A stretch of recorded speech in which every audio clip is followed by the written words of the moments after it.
The world doesn't need simple answers. It needs great questions. And I'm not in any way suggesting on this podcast, hey, what do you belong to? That anybody would have an instant answer without years and years of work and reflection. And even me, if you ask me, hey, Carl, what do you belong to? I could tell you, but I would have to do a very quick analysis and go, is that what I believe or who I am today? Like, or is that what I would say, but it's not actually at the core who I am today? It might have been who I was yesterday, but it's something shift in my businesses or in my marriage or in my parenting with my kids that all of a sudden I'm going, oh, no, I'm finding more of my identity because my kids did well at something. Oh, look at me. Or they did poorly. Oh, look at me. Or we've had an argument with my wife. Oh, look at me. Or somebody complimented how great our marriage is. Oh, look at me. Again, these are all identifying adjectives that I'm going, am I finding any unnecessary identity in? Because there's a difference between pleasure and identity. Welcome to the Kooler Lifestyle Podcast. I'm your host, Matt Kuehlhorn, and I'm excited to have you join me as I interview community members and business leaders from the communities in which I live, work, and serve through my business Kooler Garage Doors. We're going to bring you highlights on characters in our communities. Why? Because community matters, and I want to know more about who is behind our business and leadership in order to understand and support the community fabric that our relationships make up. And collectively, we can build stronger communities that support our lifestyles, our youth, and our health.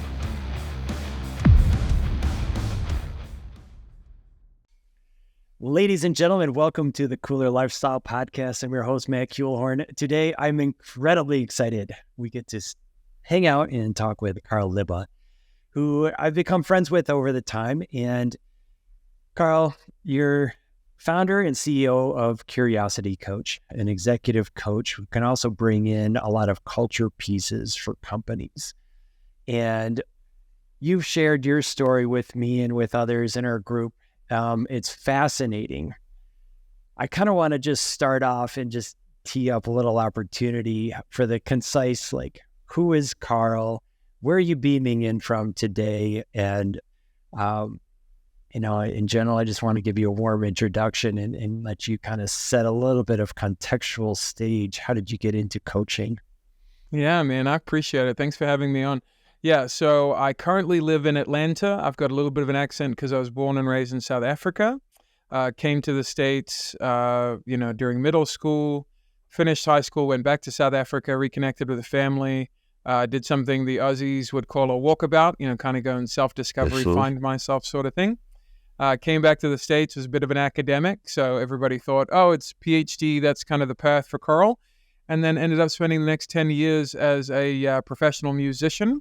Also worked in kind of nonprofit sector. So I was either leading a band or leading a team of people. And so for the last 20 years now, for the last 20 years, I've been leading people in some capacity. And I'm generally a fairly lazy person. And so I'm typically finding ways to do things simpler and easier all the time. And so I found myself going, oh, there are simpler ways to lead people. There's ways to create way more clarity, to reduce anxiety and inefficiency, mostly just for self-preservation, because life should be fun. And I found us all working too hard. And so I found myself, especially in the last 10 years, creating all of these little tools and all these little sayings that my teams would go, oh, okay, well, let's hold on to that. Yeah. And so then in the last 5 years, I found myself consulting for other businesses where they would go, hey, your team seemed to really like you. We came across this person. Do you do any of this sort of stuff? And I'm like, no. And then after about the third conversation, I had a friend who said, hey, dum-dum, I'm trying to give you money to come and help make my team and my culture better. And so that was really the birth of Curiosity. Because, I've always believed, and this is a lot about my background and being an immigrant in the States, everybody's fascinating, and it's just on whether that's the way you're looking at it. And so if they're fascinating, you're intrigued. If you're scared or worried about how you're being perceived, then they're an annoyance or something to scare you. And so curiosity then becomes this superpower that goes, oh, you are infinitely interesting and fascinating to me. Look at us connect, as opposed to, oh, I'm new or a stranger and now I'm focused on me. I'm not curious about you or what I could learn or what I could enjoy. And what I've watched in the last specifically 5 years being paid to consult and go into other companies is The second that we could start to engage their curiosity, the second we can help them ask better questions around these 7 soft skills that we kind of major in, all of a sudden it's weird. These performance reviews come back and they're like, they seem to be liking the job better, or they're performing better, or our retention has gone up, or we're starting to acquire better talent. You're like, oh, isn't that weird? Well, these asking better questions rather than giving simple answers really might be a key to living a more interesting life. So, yeah, I've heard you say that curiosity is a superpower and that one great question can change the world. mm-hmm. Yeah, absolutely. Yeah. That's My pretty whole ethos, fascinating. and this is really kind of my thesis. And, one of the goals at some point is that, I get to give this sort of talk in lots of different spaces. And, in my own mind's eye, I'm, in a TED talk, small little room, doesn't need to be 1,000 people or whatever. But I do this over and over with business owners like you and just people in this idea of, if you'd like to shift your life, ask a better question. Because I do think one great question can change everything, and I can prove it. So if you pause for a second and go, okay, well, no, Carl, better answers changed my life. I got this job, I got this raise, I made this happen, I bootstrapped it. It's a very lovely American Puritan ideal of like, oh, I did things. Well, yeah, before you did things, though, somebody asked a question, whether it was you or somebody else, and it changed the trajectory of your life. Like for you and I, we asked at one point, I wonder if she'd go out with me. Not of Carl and Matt. We weren't asking each other out. We were thinking about our future wives and go, oh, I wonder if she'll go out with me. Yeah. You at some point went, I wonder what it's like to start a business. I wonder what the branding for Kooler could look like. I wonder what it's like, or it would be like, to be a parent. I wonder what it's like to not go and work for somebody else, right? So these pivotal giant things that we look back on, the bedrock of all of those things at some point was a really great question, sacrificed on the altar of a really simple answer, or given life and then used to change our life. Let me ask you this on that realm of question, and I agree that questions are profound and they can change the world. This has been a number of years before, and I'm sure you're familiar with a little bit of Tony Robbins and his work. I went into one of his events, and in there he was teaching how, maybe it's a theory or one of his observations was that people have a primary question. And through his experiential component of this conference, like, we identified and shifted what our primary question was. And that in and of itself can also be a profound game changer. I'm just curious, from your perspective, have you run into an observation of where there is a primary question, or is it just an opportunity to be aware of questions? No, I think as humans, first of all, before you're a spouse or a dad or a friend or a sibling, you are your own little universe before you encounter anything else. And so the primary question that should be asked every single day is, what do I belong to? And this is what I mean by this, is if you've ever been in a toxic relationship or you've worked for a terrible company, there are 3 B's of most culture. And the 3 B's of that culture are, hey, you need to behave a certain way. Here's our code of conduct. You will wear this color shirt. You will show up at this time. You will conduct yourself in this way. Nothing wrong with that. Then the next thing is, hey, here, believe as I tell you to believe. Like, again, in a relationship, it's like, hey, how do you believe? How do I believe? By the way, if I'm going to be the driver, powerful person in this thing, believe exactly what I tell you to.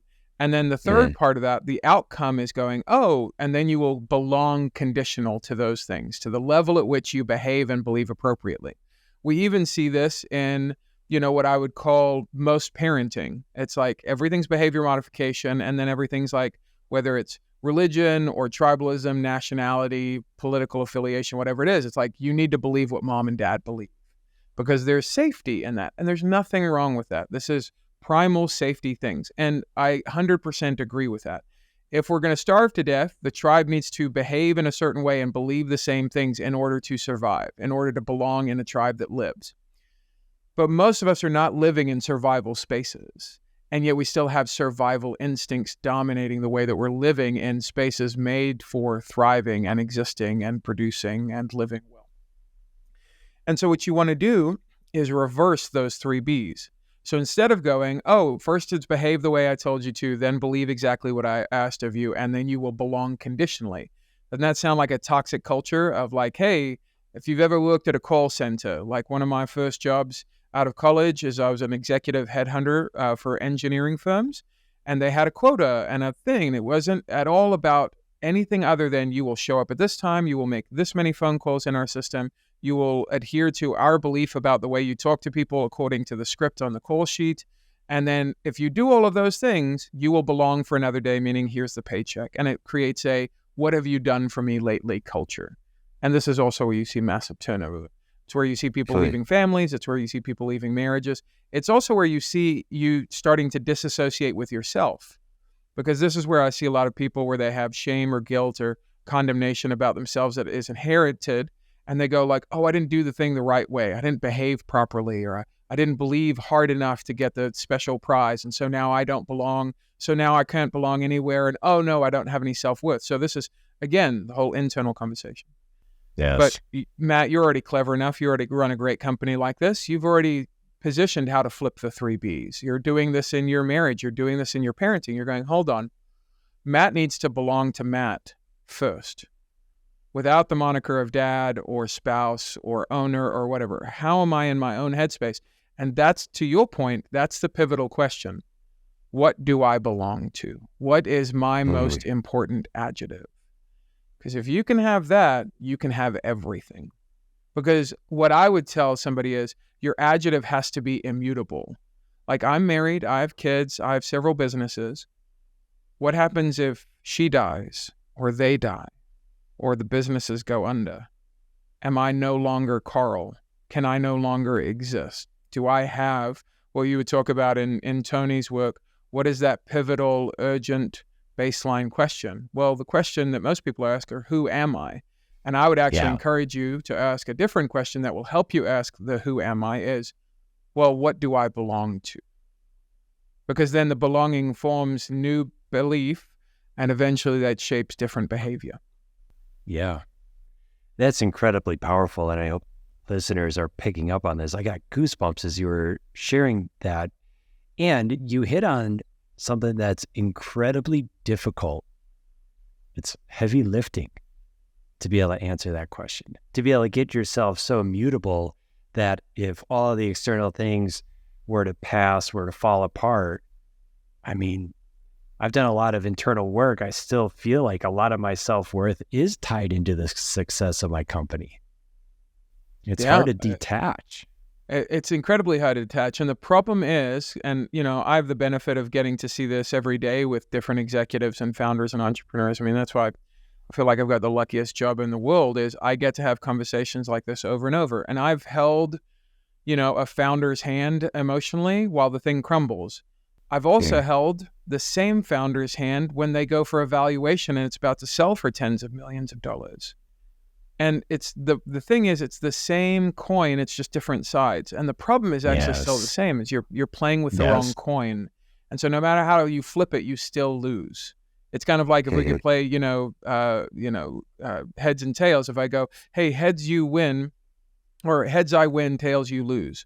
Like, well, okay, so Carl, the house wins either way. It's the same idea in this, as if we're playing with identity that is shifting. It's just a really dangerous place to live, ever. And so it's work worth doing, and I agree with you. This is why I go, the world doesn't need simple answers. It needs great questions. And I'm not in any way suggesting on this podcast, hey, what do you belong to? That anybody would have an instant answer without years and years of work and reflection. And even me, if you ask me, hey, Carl, what do you belong to? I could tell you, but I would have to do a very quick analysis and go, is that what I believe or who I am today? Or is that what I would say, but it's not actually at the core who I am today? It might have been who I was yesterday, but it's something shift in my businesses or in my marriage or in my parenting with my kids that all of a sudden I'm going, oh, no, I'm finding more of my identity because my kids did well at something. Oh, look at me. Or they did poorly. Oh, look at me. or we've had an argument with my wife. Oh, look at me. Or somebody complimented how great our marriage is. Oh, look at me. Again, these are all identifying adjectives that I'm going, am I finding any unnecessary identity in? Because there's a difference between pleasure and identity. I want tons of pleasure over experiencing my wife and my kids and my businesses out in the world, just existing, good, bad, or otherwise, just the pleasure of that existence. But I don't want any identity from it. Yeah. In flipping the 3 B's, that would belong up front. Yeah. And that hits square in the head of culture. Mm-hmm. Speak a little bit about culture, because I've heard culture trumps strategy, and I believe it. I've been focused. We've had conversations on culture. I think it's one of my main jobs when I come into Kooler is to really watch, develop, grow, influence culture. As somebody that comes into organizations, large, small, and in different scales, I can only imagine, like, what is it that you are bringing to the table that starts to engage or influence culture? It's a great question. So we do have a framework, because I agree with your idea that, culture beats strategy. And I think the original saying was something like culture will eat strategy for breakfast, lunch, and dinner. Yeah, that's right. And I agree with it. And I love a little tweetable statement as much as everybody else. I do think, however, that it's not an either or situation. This is a both and proposition. Because I've seen cultures who will value the Apples and the Googles of the world. So they're like, oh, we're going to do free lunch, and we're going to, create an on-campus cafeteria where you can eat for free. And, oh, we're going to have unlimited time off and all this sort of stuff.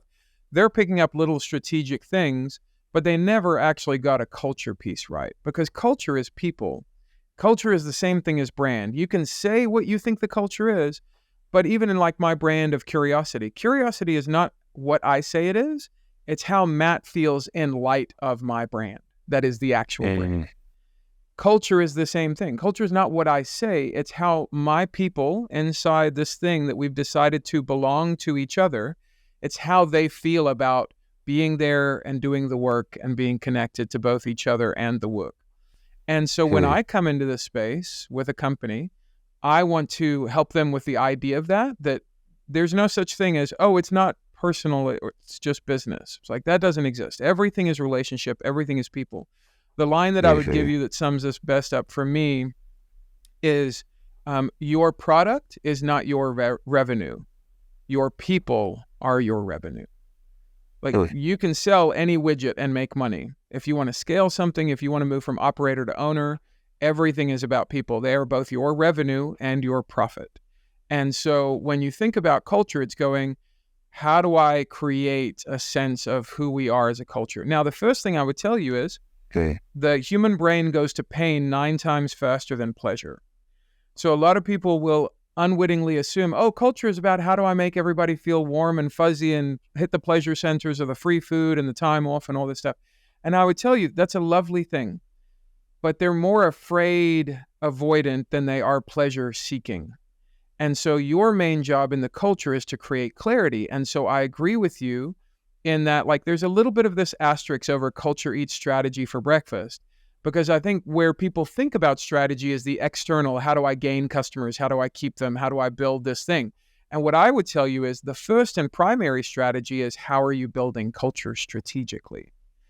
And the strategic initiative from any leader is to find and communicate clarity.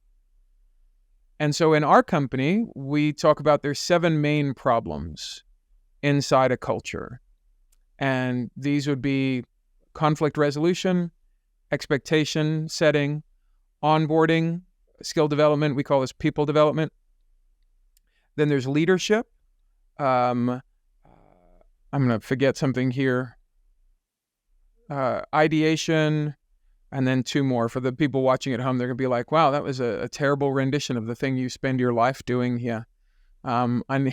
I need one of my graphics in front of me because I haven't been talking about it enough. So, okay. So then the other one is purpose, alignment, and clear language. So quick recap on the 7 problems that we address and the 7 opportunities we create are all around purpose alignment. Why does my job matter? Second thing, expectation management. What do I need to do? Third is conflict resolution. How can we get on the same page? Fourth thing is clear language. Does everything make sense? Number 5 is people development. Where are we in this training process and this onboarding process? Number 6 is leadership skills. What do you need? What do you need from me? What do I need from you?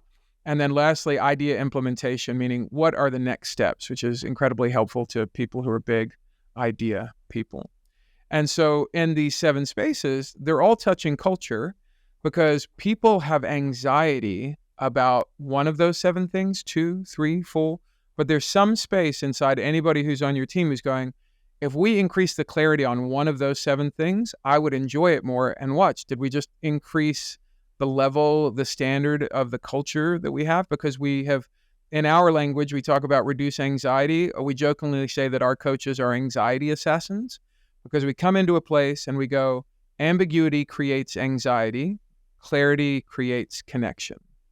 We're here to bring a metric ton of clarity so that we reduce anxiety and increase clarity and logic, connection, culture, community, all those things. I love this. I want to talk about clarity in a moment, so we're going to loop back to that. Yeah. And before we get there, I'm just curious on your definition of culture. What's the succinct, how do you define it? Man. Again, Matt, full of excellent questions. It's a slippery animal, right? It is. I've heard it, the worst behavior I tolerate. And I think that's an okay definition. Yeah. I've also heard it being like how we talk and act around each other. But there's a little magic in there that's hard to pinpoint. Yeah. I think, so neurologically, people are thinking about themselves 78% of the time in a conversation. And culture is this imaginary, invisible, silent conversation that's going on all the time. So the terribly inept definition for culture based on your excellent question that I would give is culture is the way people feel about themselves as they exist inside your ecosystem. Culture is the way people feel about themselves as they exist inside your ecosystem.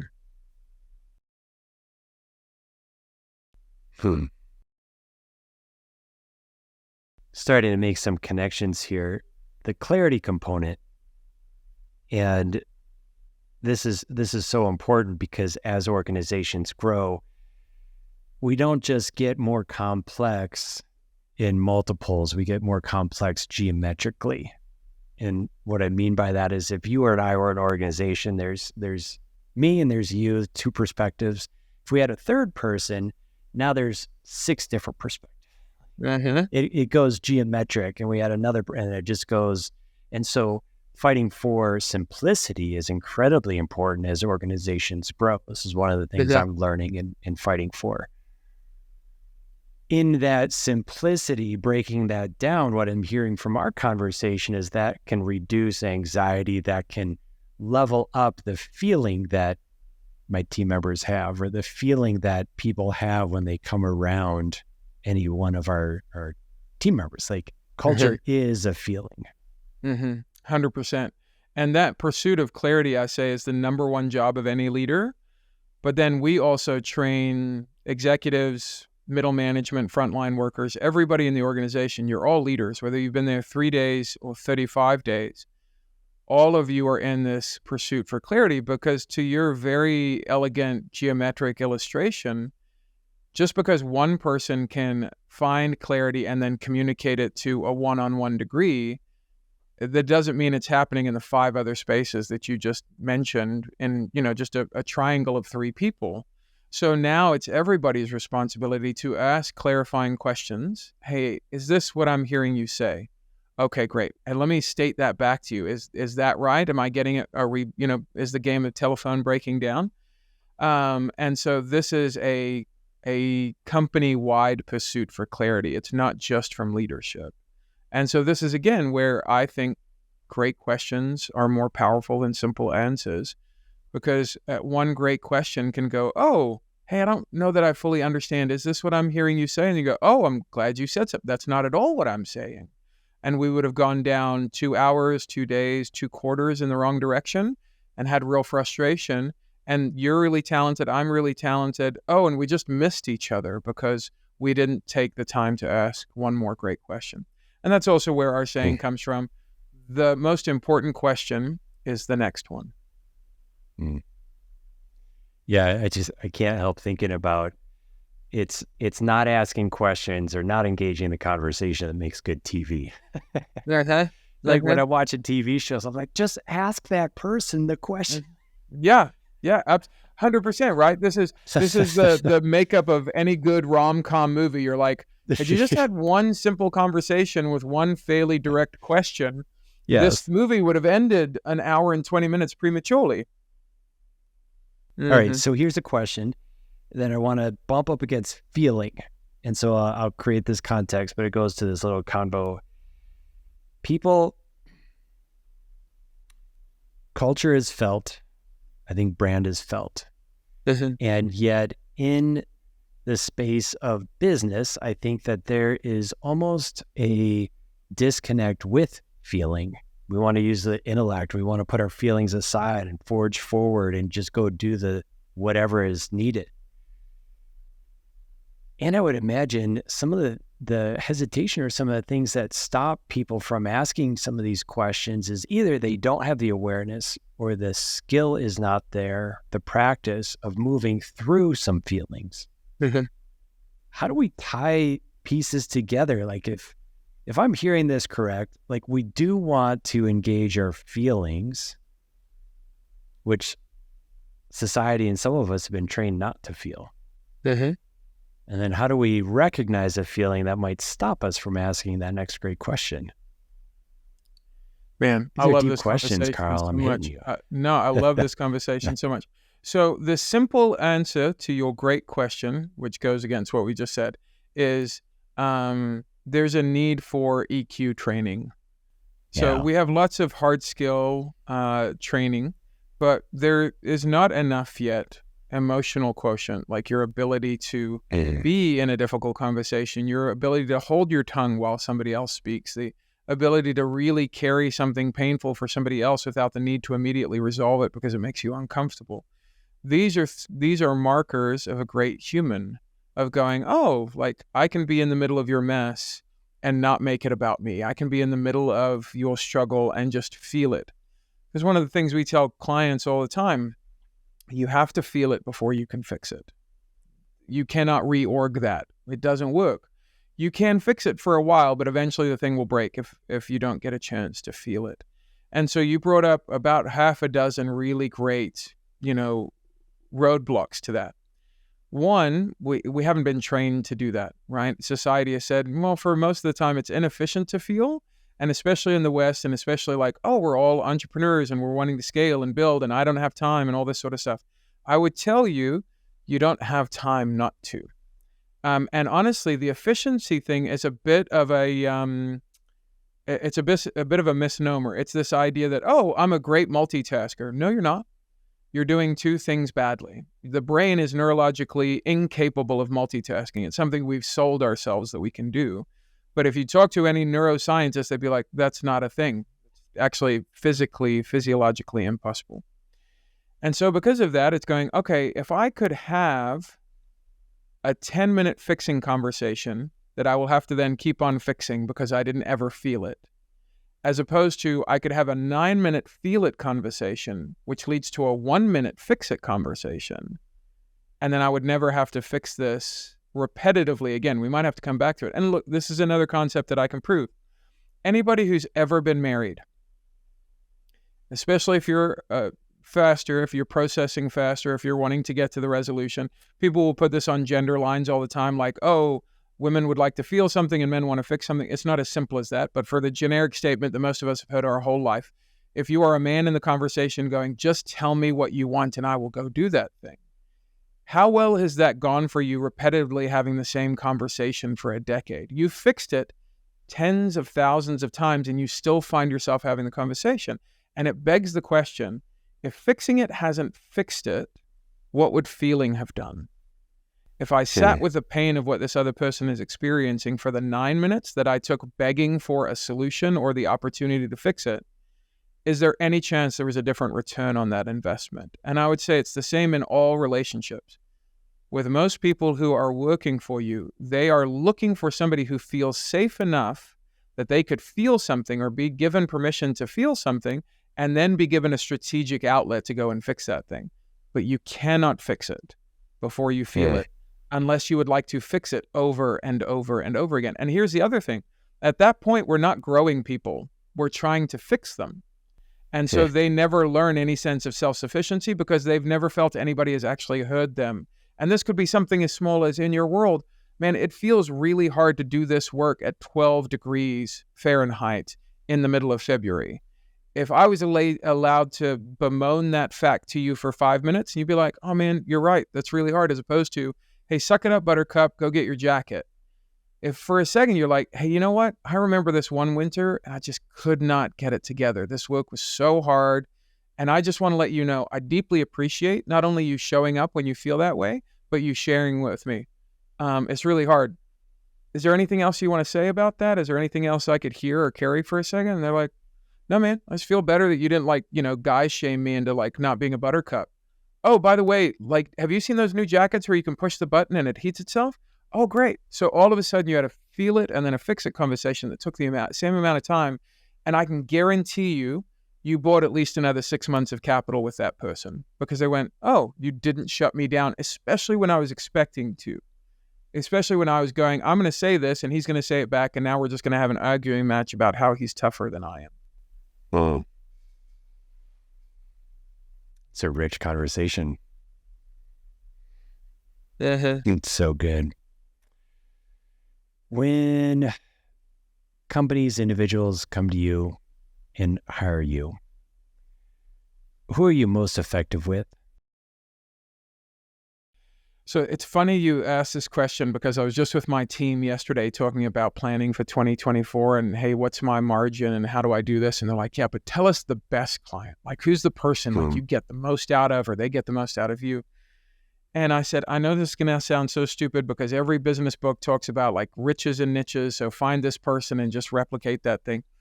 The problem is because you're so fascinating and also the person who is running a retail business, so fascinating, or the person who's, creating a software design company, so fascinating. Because for me, it's all people. It's you are now have been, privileged to carry the weight and the company and the culture for these people who then are giving you 40, 50 hours of their week, every single week for however many years. You now have this burden of how do I make sure that that time is worth their time, how to make sure that, it's as light as it could possibly be emotionally and all that sort of stuff. And so our tagline for our company is we make happy companies. I was like, well, I'd like to make every company happy. And so when I'm asked the question, who's the best, I would say the most best, clearly a communicator here. The best client for me is just the person who is self-aware to either know I'm curious and I don't know how to do this, or, oh, I don't think I'm curious enough and I would like somebody to show me how to be more curious and then execute strategically. Because our work is not just philosophical. You and I have had a deeply rich philosophical conversation, but as I listed before, we have 7 strategic tools that we've created strategically, thinking at 30,000 feet, but they're the equivalent of a hammer. They're working at 3 inches, doing actual work, measurable, changing things like conflict or expectation management or onboarding. And so as long as the leadership is curious, but unaware of how to fix the problem, or not curious and would like to be more curious and then would like to fix the problem, I can help anybody in that situation. And that's the ideal space. Yeah. And I'll emphasize that a little bit further for the listeners. You're correct. I mean, this conversation's been awesome. We could keep this going. I'm going to put little bow ties on it for now. And I just really enjoy conversing with you because you do play in the theoretical and philosophical So philosophical. Yeah, we're 2 for 2. Philosophical, Yeah. so good. It is such a joy. It agitates my mind into other levels of thinking, and yet that practicality is real. You have very refined tools. I've seen them. I've been incorporating some of them into my own organization, and I can attest just to the power of them. And the curiosity opens up the clarity potential. And for the listeners that want to get involved with you, Carl, how do they do that? Yeah, they can just get on my calendar, and you would do that either at calendly.com/curiosity coach, or if you want more information, you can just go to getmorecurious.com. Love it. Love it. I would encourage listeners to hit the back button, listen to this conversation again, because there's a lot of nuggets here, man. And I really appreciate you, Carl. As we close up, do you have a word or a focus for 2024? What do you want to leave? What do you want to leave people with? Yeah. So my own personal focus is who. So I've, spent 20 years really honing in on the what and the how and the where and the when. And so for me personally in my own life, a lot of that is dialed in. And now as I'm looking to genuinely impact, hopefully hundreds of thousands, if not millions of individuals enjoy their work more. If you have to be there, we say in our company, if you're not having fun, you're probably doing it wrong. And so for me to genuinely help and lift and adjust our way of thinking and really make this curiosity idea a priority in culture, that's going to all come down to who. Who can I have conversations with that have 10 people in their organization or 100 or 1,000 or 50,000, and then all of a sudden my little idea is theirs, and then they go share it, and now okay, because people don't ever need to know me or the Curiosity brand. If I can help them, I would love to, but I'm far more interested in this concept of one great question can change everything. Getting into people's parenting and marriage and their own interior psyche and their work and their leadership and their managing up to people who are leading them. So my word is who can I know that can help me in that work, get it to more people. And then the thing I think I would leave for everybody else in their year and the things that I would think about is, when's the last time I changed my mind about something important? When's the last time I changed my mind about something important? And if we can't remember, it's probably because we've become more enamored with simple answers than the search for great questions. And so I would encourage you, if that's true of you, go find a great question. Listeners, I encourage you to reach out to Carl. Links are in the show notes. Carl, this has been a gift, a pleasure, and I really appreciate you. I look forward to our next get together. Yeah, likewise. Thank you so much. Thanks so much for having me on. Cheers. Cheers. Ladies and gentlemen, thank you so much for listening to the Kooler Lifestyle Podcast. We count on your subscriptions, your likes, your shares, and I encourage you to do that now. If you're watching on YouTube, go ahead and subscribe, lower right-hand button. If you're on audio, download this, share it, and we look forward to having you on the next one.